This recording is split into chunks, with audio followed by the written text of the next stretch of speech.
Mbappé a décidé de passer devant les journalistes après cette défaite pour réaliser le boulot que Arvalo Arbeloa n'arrive pas à réaliser. Bellingham lui aussi a rajouté des mots après la 10e désillusion de cette saison, mais on va quand même parler de la conférence de presse d'Arbeloa. Mais avant de continuer la vidéo, si toi aussi t'as déjà pleuré devant un match de Madrid, n'hésite pas à t'abonner, c'est reparti. Mbappé lui au moins fait le choix d'être honnête dans ses propos. Il nous explique que même si on perdait 5-1 à la mi-temps, personne n'aurait été étonné. Comme on l'avait relevé depuis un moment, Mbappé nous explique que nos joueurs se branlent sur le terrain et ont moins envie de gagner que l'adversaire. Ce n'est pas une question de tactique, ce n'est pas une question de manque de qualité. Le Benfica jouait pour sa survie et nous non, voilà pourquoi on a perdu. Et pour finir, il rajoute qu'on a été complètement dégueulasse ce soir, on mérite clairement d'être en dehors du top 8. Bellingham il est sur la même lignée, il nous décrit encore mieux ce que Mbappé disait. Nous avons tellement de talent et des joueurs capables de créer de la magie à partir de rien. Mais si vous ne maîtrisez pas les fondamentaux, vous serez punis. Et pourtant, encore une fois, notre coach, qu'est-ce qu'il nous raconte? C'est 100% de ma faute si nous avons perdu. C'est aussi de ma faute si nous avons perdu contre Albacete. Non, je ne regrette pas mes messages trop positifs envers mes joueurs. Je n'ai pas été en mesure de gérer correctement le match et de préparer les garçons à la victoire. Je comprends qu'il a envie de rester positif et que c'est pour aider les joueurs sur le terrain. Mais ce soir, les joueurs ils ont décidé de pas t'aider frérot. J'ai rien à rajouter les gars, vous aviez le match devant vos yeux. Rendez-vous ce week-end en Liga contre le Rayo Vallecano, on verra comment le Bernabéu va réagir.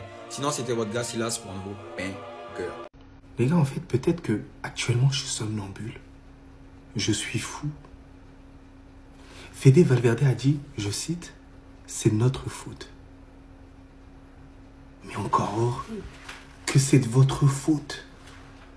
Là, en fait, t'es en train de parler, Zerma, il y a le doute. T'as capté? Le doute, Zerma, c'est peut-être de notre faute à nous, de nous les supporters. Peut-être qu'on devait rentrer sur le terrain, porter notre paire de F50 et faire la différence à votre place. Vous avez perdu un match et t'es obligé de préciser que c'est de votre faute. Comme s'il y a le doute. Comme si en mode, on est en train de se dire, ah, peut-être, c'est pas de la faute des joueurs. Peut-être que c'est de la faute des supporters, c'est peut-être de la faute de quelqu'un. Voilà, si on est pété, on est nul. J'arrive pas à comprendre. Voilà qu'il n'y a pas de doute. C'est de votre faute. Et ça, t'as même pas besoin de le préciser, frérot. T'as même pas besoin de le préciser. Et honnêtement, il y a des joueurs qui sont pétés dans l'équipe. Et tu le sais très bien. Et tu le sais très bien. C'est une dinguerie. C'est notre faute. N'importe quoi. Pourtant, c'est toi qui as tweeté ça. C'est pas moi. Alors, Vini, là, vraiment, c'est toi qui as tweeté ça. T'en feras 10 fois plus. Et genre, on n'est pas prêt. En mode, on n'est pas prêt. En gros, il y a une dinguerie qui va se passer. Mais voilà, moi, en tout cas, je n'étais pas prêt pour ce niveau-là. Je n'étais pas prêt de voir le Vinicius que là, je vois actuellement. Vous étiez prêts? Je n'étais pas prêt, moi, personnellement. En tout cas, sur le bout de phrase, sur la fin, il avait totalement raison. Sur ça, en tout cas, c'est sûr et certain. Le constat est clair. Vinicius, depuis ce tweet-là, je le retrouve plus. Vinicius, depuis ce tweet-là, il est en régression. Alors oui, il y a quelques petites raisons, c'est une réalité. Mais c'est un fait, là, actuellement, ça ne me convient pas. Ça te convient à toi? Ça me convient pas, moi. On est totalement d'accord sur ça. Vinicius, techniquement, c'est laborieux. Vinicius, je le reconnais plus. Il va falloir se poser les réelles questions. Est-ce que Vinicius, c'est intéressant pour le Real Madrid de continuer avec lui? Parce qu'on va pas se mentir, hein. Voilà, nous, on fait pas de la charité et tout ça. Tu es au Real Madrid parce que tu es bon sur le terrain. Pas parce que tu as fait tant de choses auparavant. On a besoin actuellement, là. Actuellement, c'est la crise. Actuellement, c'est difficile. Actuellement, Vinicius, on attend toujours ta prolongation. Toujours pas de prolongation? Vinicius, tu sors. Même Cristiano Ronaldo, il a essayé de faire les gros bras, il est sorti. C'est pas toi, Vinicius, qui va faire ta loi au sein du Real Madrid. T'es pas bon, tu dégages. Un point, c'est tout. Aurélien, pourtant je t'apprécie. Voilà, t'es un joueur que quand même je considère. Mais pourquoi t'es dans ce RP en ce moment? SmackDown, Big Red Monster Kane, Undertaker, genre saut à la 3e corde. Je comprends pas, mais qu'est-ce qui se passe, frérot? Qu'est-ce qui se passe? T'as envie de goumer quelqu'un, je sais pas, t'es excité, j'ai l'impression que tu veux martyriser tout le monde. Pourquoi t'es dans ce RP-là? Pourquoi? T'as fait 672 fautes aujourd'hui. Je me demande comment t'arrives pas à prendre un rouge à la fin. Mais c'était étouffant, les gars. Voilà, Tchouaméni, j'arrive pas. Vraiment, ce RP-là, j'arrive pas. Ce mec, bourrin, il tacle, il met des coups. Le penalty, mais c'était pas nécessaire. Voilà, c'était pas nécessaire. Si tu veux te battre avec Otamendi à la fin du match, voilà que moi je te laisse. Otamendi d'ailleurs, je le déteste, il est détestable. Mais battez-vous à la fin, bordel. Mais pourquoi t'es dans ce RP? Pourquoi t'es dans ce RP Umaga? Les gars, mais je vous dis, mais je me demande pourquoi. Va te battre avec John Jones. Va faire de l'UFC, de la MMA pour t'apaiser un tout petit peu et reviens en forme. Moi, j'arrive pas à comprendre ce RP-là de Tchouaméni, mais je comprends pas. Je te déteste. Voilà, on va déjà commencer comme ça. Je te déteste. Voilà, je te déteste. J'ai envie de me battre. J'ai envie d'être sanguinaire avec toi. Mais tranquille, voilà. Je vais essayer de me calmer et de vraiment exprimer vraiment ce que je ressens. Sen, pourquoi t'es nul? Sen, pourquoi t'es nul? Sen, pourquoi t'es fragile? Sen, pourquoi tu te fais victimiser et tu ripostes pas? Sen, pourquoi t'es pas agressif sur l'homme? Sen, pourquoi tu te fais à chaque fois passer? Sen, ça va? Est-ce que tu vas bien dans ta vie? Sen, t'es millionnaire. Sen, t'as des ballons toujours bien gonflés pour toi. Sen, t'es au Real Madrid. Sen, tu pètes, tu chies dans tes draps, ça te lave bien comme il faut. Mais pourtant, tu nous fais des matchs de merde. Sen, pourquoi? Pourquoi Sen, t'es nul?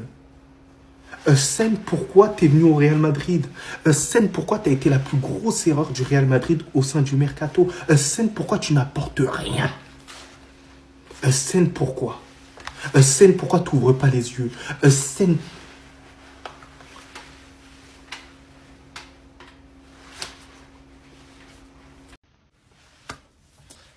En fait, Kylian, voilà, pardon. T'as vu, en fait, je pensais que c'était toi le problème. Mais en fait, c'est pas toi le problème du Real Madrid. C'est moi qui te le dis, c'est pas toi le premier. C'est juste que tu joues avec des vauriens. Voilà, en fait, tu joues avec des vauriens, tu joues avec des joueurs qui ne sont pas en capacité de te faire briller. Voilà, non. Moi, pour moi, vraiment, j'en ai marre. J'en ai complètement marre. Il y en a certains qui jouent au Real Madrid, mais ils ne savent pas qu'est-ce qu'ils font au Real Madrid. Je vous promets qu'il y en a certains qui disent, on a baisé le Real Madrid. Ils ne savent pas ce qu'il faut au Real Madrid. Il n'y a pas de qualité technique. Au milieu de terrain, il n'y en a pas, les gars. Il n'y en a pas. Il manque tellement de choses. Je veux péter. Les gars, je veux péter un câble. Voilà, je veux péter un câble. C'est une dinguerie. Mis à part Mbappé, mis à part Thibaut Courtois, qui a fait le taf aujourd'hui quasiment? Et en plus, les choix, ils étaient merdiques. Parce que Arda Güler, tu ne dois pas le faire sortir. Mais voilà que Mbappé, t'es pas le problème, en fait. En fait, il y a des joueurs nuls qui jouent derrière toi. Il y a des joueurs qui n'ont pas le niveau. Il y a des joueurs qui n'ont pas su remplacer les légendes. Il y a des joueurs qui n'ont pas su remplacer les Toni Kroos, les Modric, et les Casimiro, et plein d'autres, et les Nacho, et plein mal de gens. Là, je commence à en avoir marre. En fait, moi, j'arrive pas à comprendre. Pourquoi vous lui en voulez à lui, les gars? C'est comme si toi, on t'appelle pour venir à Madrid pour jouer. Et au final, tu essaies de donner le maximum. Mais tu n'y arrives pas. Tu n'y arrives pas, pourquoi? Parce que tu n'as pas le niveau. Mais tu as accepté parce qu'il y avait des tables. Tu voulais mettre la Daronne à l'abri. Mais au final, le niveau, il se répercute sur le terrain et tu le vois. Mais tout ça, c'est de la faute des dirigeants. Pourquoi nous l'avoir ramené? Parce qu'il est argentin, parce qu'il a des teintures. Parce qu'il a un putain de point d'Hercule en plein milieu. Parce qu'il met 2-3 frappes à Rosario, je sais pas quoi. Un peu de sérieux, la famille. Même Forte qui jouait, je sais pas, contre Marseille, il était largement plus fort que Mastantuono. Là, moi, je vois, mais pas mal de précis sur Saka. Mais je vous dis un truc, si Saka vient au Real Madrid, il a sa place. Il a sa place et j'aimerais bien qu'il ramène ce côté tiède du côté droit du Real Madrid. Ça me ferait du bien. Ça me ferait du bien. Il n'a pas sa place, vous le savez très bien. Florentino Pérez, il a très mal travaillé ces dernières années. Les joueurs qui sont venus au sein du Real Madrid, ils sont beaucoup moins forts que ceux qui sont partis. Ceux qui sont partis, on ne les a même pas respectés. Pourquoi? Parce que si tu respectes ceux qui sont partis, tu les remplaces par des joueurs qui se rapprochent, qui ont le potentiel de les rejoindre. Ça n'a pas été fait du côté du Real Madrid. Voilà, c'est tout. Et arrêtez de taper sur un gamin de 18 ans. Ça sert strictement à rien.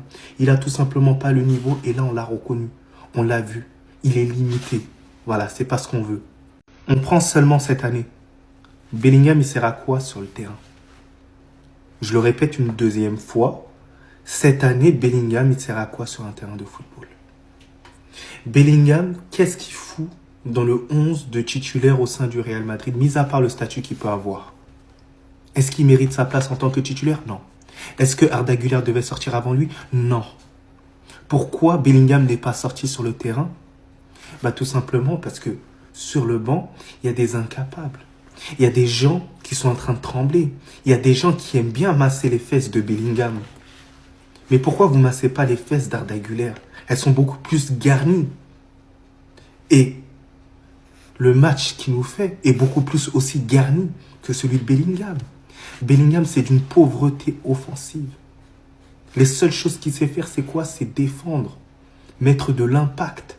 Ça nous fait oublier le fonctionnement même d'un milieu de terrain. Imaginez-vous, on a perdu des joueurs comme Modric, comme Toni Kroos, qui avaient la capacité de répéter les efforts, mais aussi d'apporter offensivement, d'alimenter les attaquants. Bellingham, c'est pas assez. Bellingham, c'est mauvais cette saison. Bellingham, c'est une déception. Bellingham, va falloir changer d'attitude. Parce que je pense que c'est beaucoup dû aussi à ton attitude, à ta prétention. Il va falloir régler vraiment tout ça. Parce que tu me dégoûtes là. Non mais c'est une réalité, faut dire les termes. Et mon club, je le comprendrai jamais de toute ma vie. Je l'aime, mais je comprendrai jamais de toute ma vie. Real Madrid discute d'Unai Emery en interne. Klopp est aussi une option dont il discute en interne. Arbeloa aura sa chance jusqu'en fin de saison. C'est source de Fabrizio Romano. Alors les gars, je vais vous parler très français par rapport au cas Unai Emery. Laissez-le tranquille, allez travailler à Aston Villa. Il se porte bien, il a tous ses cheveux, il ne stresse pas, il n'a pas une guerre d'ego. Et le Real Madrid actuel, c'est l'ancien Paris Saint-Germain. Encore même pire que cet ancien Paris Saint-Germain. Pourquoi? Parce que l'ancien Paris Saint-Germain remportait quelques gros matchs. Nous, notre Real Madrid n'est pas en capacité de battre les grosses équipes. Et c'est terrifiant. Même les petites équipes, on se fait marcher dessus. Ça m'étonne même pas si en barrage, on sort contre Bodo, je sais pas qui a battu Manchester City. Bien sûr, je nous connais. Deuxième point, c'est que j'arrive pas à comprendre. L'entraîneur qui est parti, du nom de Xabi Alonso, il avait le même profil que Unai Emery. C'est des tacticiens. C'est pas des gens hyper forts en termes de management.